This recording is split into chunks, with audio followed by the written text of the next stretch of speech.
अवधूत चिंतन श्री गुरुदेव दत्त. श्री स्वामी समर्थ. जय जय स्वामी समर्थ. नमस्कार प्रेमळ स्वामी भक्त हो. तुमचं आपल्या महाराजांच्या भक्तिमार्ग एक मार्ग स्वामी सेवेचा या यूट्यूब चॅनलवर मनापासून स्वागत. भक्त हो, आपल्या सर्वांनाच माहीतच आहे की स्वामी महाराजांच्या सेवेमध्ये श्री स्वामी चरित्र सारामृत या ग्रंथाला अत्यंत असे महत्त्वाचे स्थान आहे. महाराजांचे 11 गुरुवार किंवा 11 स्वामीचरित्र सारामृत तसेच 51, 108 स्वामीचरित्र सारामृत या ग्रंथाचे पारायण अनेक भक्त करत असतात.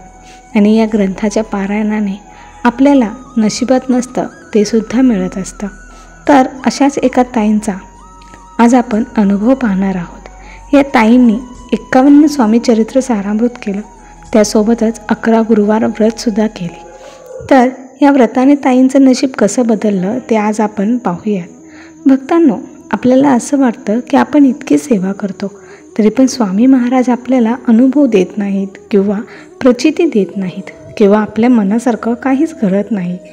तर भक्तांनो, योग्य वेळ आली की महाराज आपल्याला इतकं देतात ना की ते घेण्यासाठी आपली झोळीसुद्धा अपुरी पडते. आणि मग आपल्याच डोळ्यावर विश्वास बसत नाही की जे माझ्यासमोर घडत आहे ते खरं आहे का मी स्वप्न पाहत आहे. आणि हे जे आपल्यासोबत आश्चर्यकारक घडत असतं ना ते फक्त बऱ्याचशा वेळेस स्वामी भक्तांसोबतच घडतं आणि हे फक्त तेच सांगू शकतात. स्वामी त्यांच्या भक्तासोबत नेहमीच असतात. ते अगोदर भक्तांची परीक्षा घेतात, त्यांच्यावर संकट टाकतात, पण नंतर मात्र ते भक्तांना कशाचीच कमी पडू देत नाहीत. चला तर मग ताईंचा अनुभव ऐकूयात ताईंच्याच शब्दात. तर ताई म्हणतात की सर्वांना श्री स्वामी समर्थ.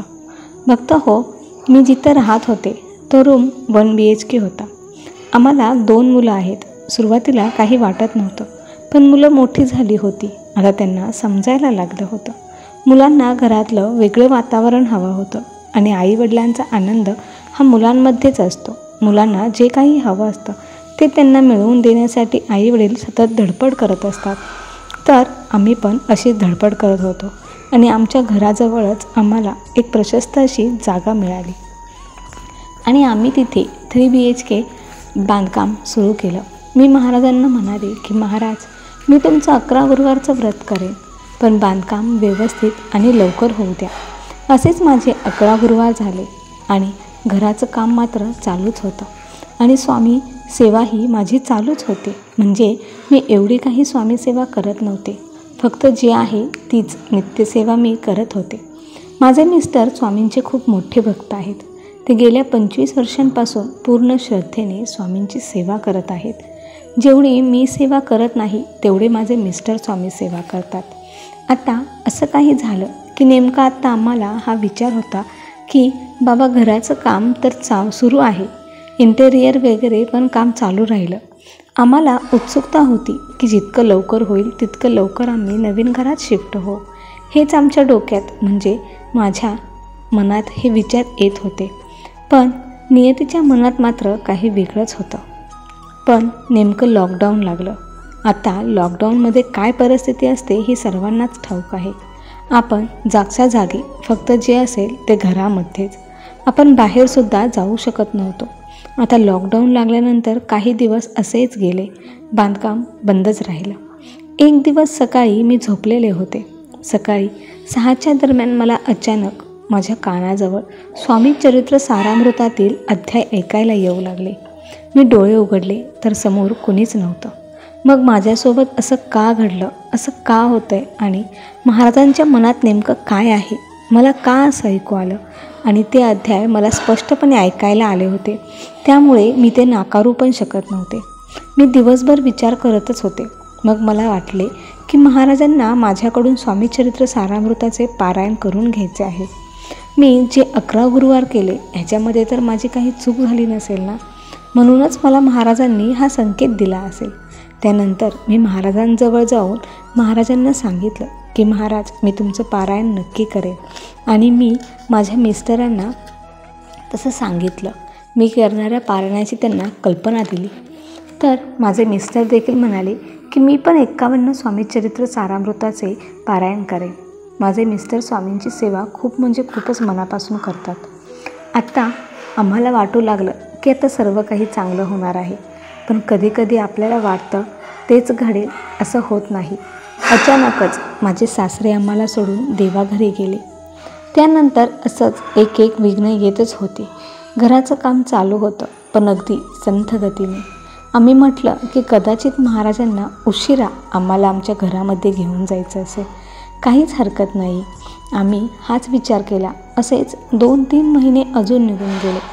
घराचं काम तर चालूच होतं. मला काही आता धीर निघत नव्हता. असेच अजून थोडे दिवस गेले. माझं स्वामींचं पारायण चालूच होतं. एक दिवस मी घराचं काम कसं झालं आहे, कुठपर्यंत झालं आहे ते पाहायला जाऊयात असं मिस्टरांना म्हटलं. आमचं स्वतःचं हक्काचं घर होतं ते. स्वतःचं हक्काचं घर म्हणजे खूप सुंदर भावना आहे ही. ज्यांना स्वतःचं घर नाही ना, त्यांनाच यातला आनंद समजू शकतो. तर मी पण आमचं स्वतःचं हक्काचं घराचं बांधकाम पाहण्यासाठी गेले. तर जेवढा विचार केला होता त्यापेक्षा कितीतरी पटीने, म्हणजे आपल्या साध्या भाषेमध्ये म्हणायचं गेलं तर लक्झरीज फ्लॅट जे असतात, अगदी डोळ्यात मावणार नाहीत ना असा तो फ्लॅट अगदी प्रशस्त तयार झालेला होता. तर हा असा फ्लॅट आम्हाला मिळेल म्हणजे हा असा असेल हे तर आम्हाला स्वप्नातसुद्धा विचार करण्यासारखं नव्हतं. इतका छान फ्लॅट, अरे बाप रे, म्हणजे कोणी पण बघेल ना तर त्याच्या तोंडातून असेच एक्सप्रेशन निघतील, शब्दात न सांगण्यासारखे. सर्व काही घडत होते. एवढं काही माझ्या स्वामींनी मला दिलं होतं की मी स्वामींकडे एवढं काही मागितलंच नव्हतं. फक्त बांधकाम लवकर पूर्ण होऊ द्या एवढंच मी स्वामींना म्हणाले होते. पण एवढं काही स्वामी देतील हे माझ्यासाठी खूपच धक्कादायक, म्हणजे खूपच आश्चर्यकारक करणारी गोष्ट होती की आमच्या स्वामींनी आमच्यासाठी आम्हाला एवढं काही दिलं. हा माझा पहिला अनुभव आहे. आणि दुसरा अनुभव असा की माझ्या भावाने आम्हाला एक जुनी गाडी दिली होती. ती खूपच जुनी होती. 10 वर्ष आम्ही तिला वापरली देखील होती. आता आम्ही एक नवीन गाडी घ्यायचा विचार करत होतो. म्हणजे हा विचार माझ्याच डोक्यात आला होता. मग मी स्वामींना प्रार्थना केली. स्वामींना कौल वगैरे लावले. सगळे प्रयत्न माझे चालूच होते. आणि ते त्यांच्या मित्राला गाडी घेण्यासाठी शोरूमला गेले होते. मग माझ्या पण मनात आलं की आता जास्तच असं, म्हणजे आता गाडी घेण्याची इच्छा वाढतच होती. फक्त आमचं असं काही फिक्स नव्हतं किंवा असं काही ठरलं पण नव्हतं. मी महाराजांना प्रार्थना करत होते. माझ्या मनात होतं की माझ्या मिस्टरांना इनोवा गाडी घ्यावी, कारण आता आमची फॅमिली पण मोठी होती.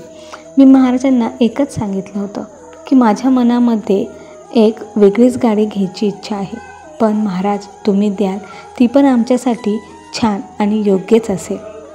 असा काही विचार मी करतच होते. पण अचानक असं काही झालं, सगळ्या गोष्टी जुळून आल्या, मिळून आल्या आणि आम्हाला गाडी घ्यायचा प्लॅन सुरू झाला. आता आम्हाला गाडी तर दसऱ्यापर्यंतच आणायची होती.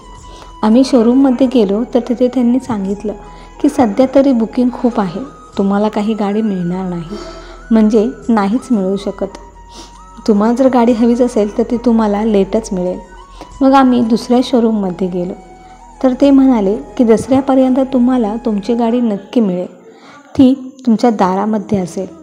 जसं हे वाक्य त्यांनी बोललं आणि आश्चर्याची गोष्ट म्हणजे की मी विचार केला होता इनोवा गाडीचा, पण दसऱ्याच्या दिवशी माझ्या दारामध्ये फॉर्च्युनर गाडी आली, ज्याची किंमत तुम्हालाही माहीत असेल.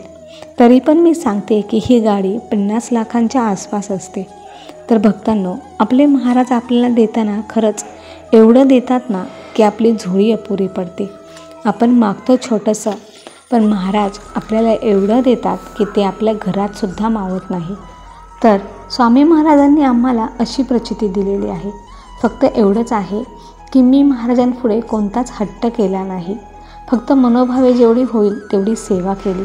पण महाराजांनी मात्र आम्हाला खूप असे भरभरून दिले आहे.